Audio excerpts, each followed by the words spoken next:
Afternoon, everyone, and welcome back to Motorsports. It's the final evening of action at a night at the darts, and we've got Chris Mason to have a little chat about what's going to happen tonight potentially. But first of all, Mace, we've just about got our breath back from what was an epic night of action last night.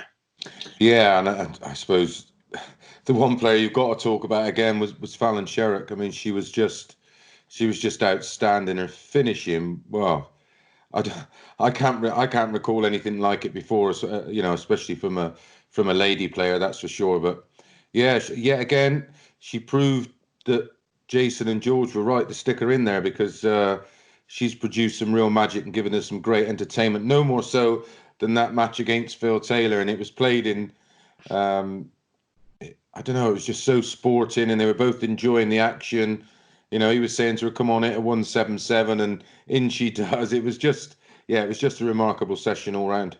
Yeah, finishes of 104, 122, 140, 152, and 160 in one session. If that had been, that wasn't all the players. That was just Fallon. That was just her. And if that had been done on TV, we'd have been waxing lyrical, and Twitter would have been in meltdown. But to be fair, Twitter was in meltdown anyway because of what she was doing. I saw national newspapers tweeting about what she was doing on a stream game. And right now, she's got the darting world in the palm of her hand, hasn't she? Yeah, I'm gutted for her, really. I mean, it was an incredible achievement at Christmas. And, you know, all we heard was, well, you know, the 4,000 people were her fourth dart. And, she couldn't do it without the crowd. But me and you obviously look a little bit deeper into the game. And during that World Championship, her average winning leg was just a shade over 15 darts. So on throw and in the legs that she was winning, she was averaging nearly 100. So I'm not quite sure where they, you know, what people thought. But listen, she's gone on now, and I am gutted for her because she's going to miss the World Series this year, which is such a shame because I think she would have blossomed even further. But you know, as we've said over and over again, this has been perfect for her. She's in good company, playing against good quality players, and it's yet again we're showing that she can lift her game even further. Well, and where does it end, Phill? I mean, you coined it. You coined it the king of the hockey and the queen of the palace, and it pretty much was that. Yeah, no, it was like to win the league in that company says it all to me because David Evans and Wessel Nyman have been unbelievable in this. Martin Adams has been evergreen, rolling back the years at times. The governor was involved, and she's just takes it all in her stride. And we're privy to obviously the chat beforehand when the players are getting set up and everything. And she just strolls in, "You're right, everyone." And it's like, I don't think she genuinely knows how good she is. No, and the dog's rattling around under her feet, and obviously she got her son there and her family there, and like you say, to her it's just another day at the office, and she's just having a throw, and she does throw with such a relaxed nature, and she's so confident in her own ability. Although when we talk to her, she's not that confident. I mean, where can she go? And this has been our talking point for the week, really. Every time we see her, she seems to go up another level and up another level, and she's done that for the last, I don't know, 4 or 5 years, I suppose. And it doesn't look like it's going to stop anytime soon, which is great for us. Bad news for all the other lady players. Well, and the men now. if we get some kind of competitive darts back this year, which I think we've got to be brutally honest, there is a massive question mark over that right now because none of us quite know what's going on. But the stuff we hear isn't. Well, there's certainly a question mark over any BDO darts, that's for sure. That's just without a coronavirus, let alone. Yeah, that's just another video. But she surely is going to be a shoo-in as a Grand Slam pick. They will do whatever they want to get her in there. Let's be brutally honest. Well, ultimately, it's down to Matt Poulter and Barry Hearn, isn't it? They pick who they want, and I can't see why they wouldn't want her in there. She's proven, you know, it's not a sideshow. She's proven that she belongs. And what people may not realise, she did win the league last night. She didn't win the weekly league. I think she sat in third at the moment. Third spot, but she won the daily league that we do. And like you say, in that company, I mean, wins over Wessel Nyman. She did go down David Evans early, of course, but from that point on, she didn't lose another game all night, apart from to Phill Taylor, and that was only 4-3. And she had she had full darts to go 3-0 up in that match in a race to 4. Yeah, And I mean that would have been an epic win because Phill wasn't in bad nick. He opened the show. Vessel Nyman had 112.83. Phill lost 4-1 with 105.86. I mean, and that sort of set the tone for the night. Really, it was. Yeah, I mean, it's great having Phill there as well. I mean, the talking point last night across social media, total was about Phill and Fallon, and that's testament to them both, and to Fallon, of course, that she's stealing the headlines in that company. definitely. Well, looking at tonight, obviously the overall weekly table sadly is done. David Evans has done enough going into tonight's action. He can't be caught, and he's had a great week. But looking at the action tonight, it looks so competitive. And kicking us off, Wessel Nyman against Martin Adams to open the show. That could be an absolute special game. Yeah, and how much will Vessel be disappointed that he can't win the league? Will he take his eye off the? I mean, he was outstanding against Phill in that opening match, and then he didn't really produce for the rest of the night. He seemed very flat, and maybe because he's seen other results that meant that he couldn't win the league. But it's all about can Fallon hold on to third spot, because, like you say, in that company, Carl McKinstry in there, of course, David Evans, Michael Warburton, Vessel Nyman, Martin Adams.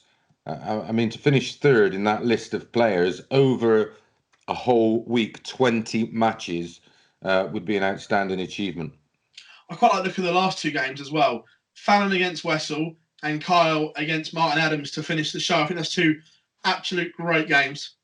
Yeah, it was Kyle's night off last night, and he's shown flashes of brilliance. Ultimately, he's like the majority of these. There's so many great players around, but they just don't have a B game. We went on for years about Daryl Gurney and Michael Smith. They won't start winning things until they've got a B game. Well, Michael Smith's gone damn close, and of course, Daryl Gurney's gone on to be a multiple major winner, and that's all they got to find. Carl McKinstry at his very best we've seen. Outstanding. David Evans, 113.86 average last week against Mike Warburton, winning 5-0, 100% on doubles. We've seen Vessel Nyman put in 112 plus averages and consistently hitting big ton plus averages. So we know they got it in their locker. If Fallon, I think there was one game last night, if Fallon would have hit the double first, she'd have finished with a first start. I think she was on 85 after 9. She hit the 45 and missed top. She'd have finished with a near 104 average. Well, that's over best of 9 legs. That's just bonkers.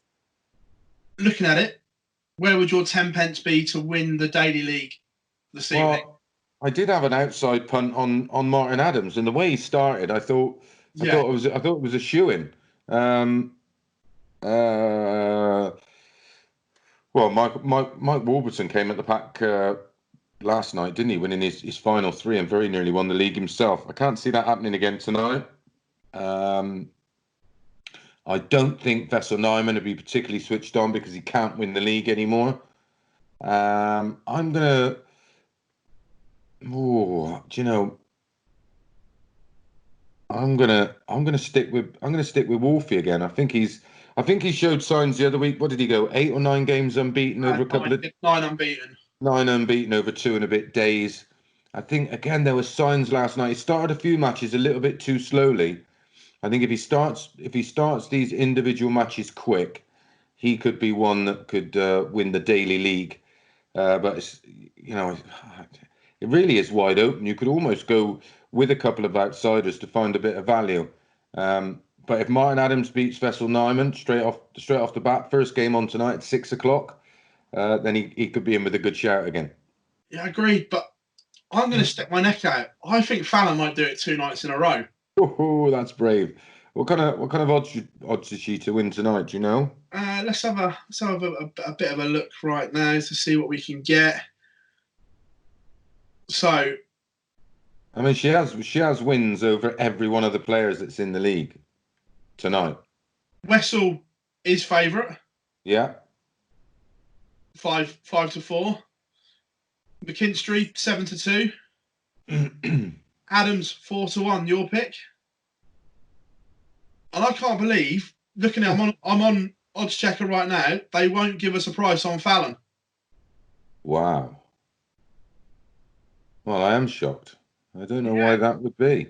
Oh, man, that's Don't want to get their fingers burnt again, I should imagine. Well, I mean, her first game tonight is against Mike Warburton. You know, there's no secrets. He's found it tough going. Although he did, I mean, he lost 8 games on the spin, but sorted things out last night, winning 3 on the spin. But that's Fallon's opening game. Then she's up against McKinstry. That's a big one for her. Adams has got the tougher opening, of course, against Vessel Nyman. But yeah, like I said, you could go for the 2 outsiders. If they're Martin Adams and Fallon Sherrock, I should imagine Mike Warburton, despite winning 3 on the spin last night, will still be the outsider of them all, of all the 5 players. But yeah, if Fallon's around sort of 4 or 5 to 1 again, then I mean, I don't know what price she was last night. She was a big price last night. I think she was double figures. She was about 10s. Yeah. Found it on another popular betting site. Thanks to Paddy. Paddy always comes up with the goods. Oh, I'll tell you what. Fallon Sherrock to win tonight, 11-2. 5.5 to 1. So yeah, it's got to be after what she did last night. There's got to be some value. Her nemesis seemed to be David Evans throughout the week. He's not in it. And like I say, I think Vessel won't have his eye on the ball tonight. I think he knows that he can't lose second spot. He can't get first spot. I think he'll go through the motions. McKinstry had a bit of a nightmare on Thursday night. You'd never know with Wolfie, depending how he starts. I think if he gets off to a good start, again, though, he's on last game. He's 63 years young, and they keep putting him on last, which I think is a bit cruel. But you know, on first and on last, I'd have switched that around a bit. He keeps going on last. I want to see him on playing his final game. Around about 9 o'clock. I think that would suit him. Then he could get his slippers on, have a cup of cocoa, and relax. But yeah, another great night of action in for us. And 6 o'clock, dartshop.tv or MODUS Darts on YouTube, and of course, your favourite bookmaker will be streaming the action as well. And it's going to be another cracker, Phill. It absolutely is, mate. It's like you say, just under 2 hours till showtime. We can't wait to bring you all the action live here at MODUS Sports, as always. And then day off, and then we come back yet again. More news breaking on that over the next 48 or 24 to 48 hours. But we can't wait. And we'll see you all very soon, everyone. Thank you very much.